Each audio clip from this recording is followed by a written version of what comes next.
be liberated is to be able to see human life in the same way as you see all other life. And to do that, you have to be able to live, as it were, on two levels. The level of involvement and the level of detachment. Cultivating the level of detachment is something that is done through the mysterious human property of self-consciousness. To be able to know that you know, to feel that you feel. And by possessing that faculty, which is self-consciousness, is being able to reflect upon one's own life, we are able to become, as it were, to go to a level at which our own life is seen in its total context in the universe. That is to say, to realize that yourself is not your ego, which is the standpoint at which you are involved in your game, taking sides. But yourself is the eternal, immeasurable reality that is what there is.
The difficulty here is that this capacity of self-consciousness, although it is that which enables us to awaken,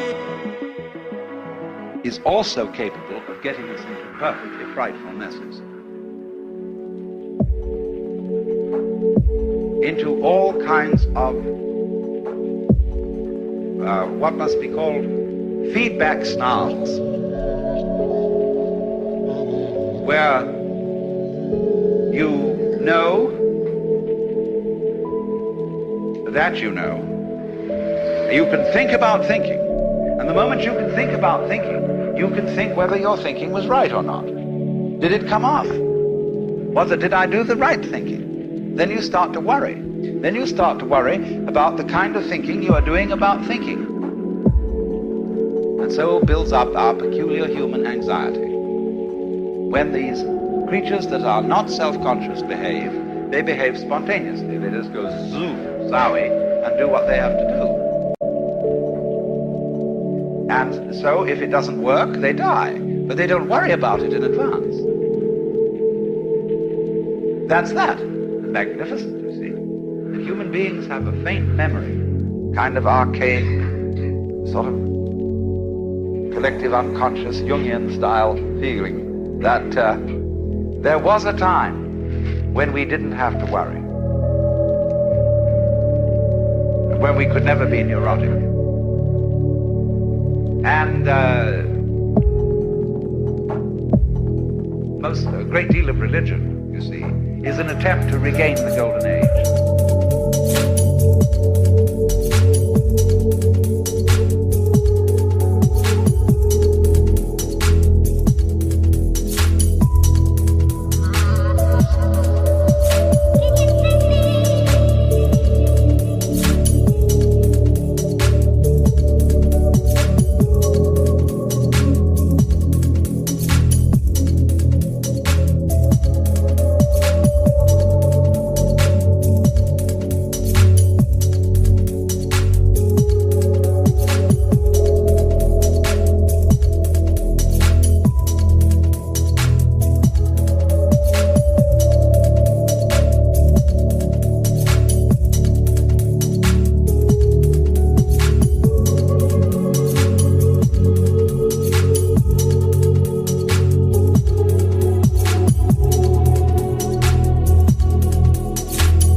Now, there isn't.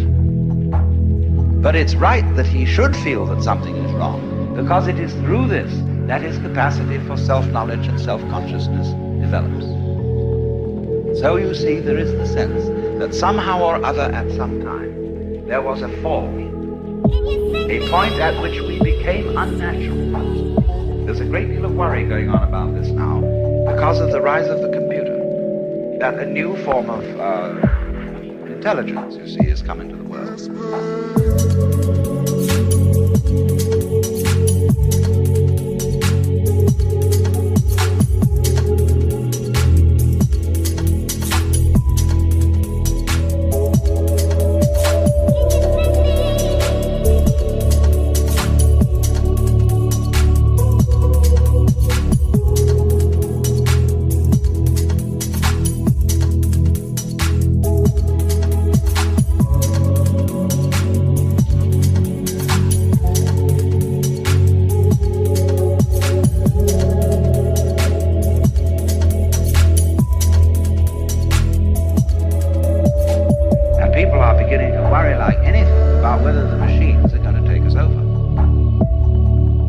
We've got to realize that machines aren't, see, machine is becoming a dirty word. Just a machine, mere machinery, you see? But actually, there has grown out of us, through these things, enormous electronic circuits that are new forms of life. And these are all connected with us. They're not separate from us. They're not something like a different order of beings that might come from some other planet and conquer us. The whole development of the electronic minds and brains that we have are new cortexes. See, the cortex overlaps the original central brain. And as it were, when you play this game, you know, putting hands over hands over hands, children like to play, it's a game called capping. The cortex caps the central brain that is more like the brain of an animal and enables us to reflect on it.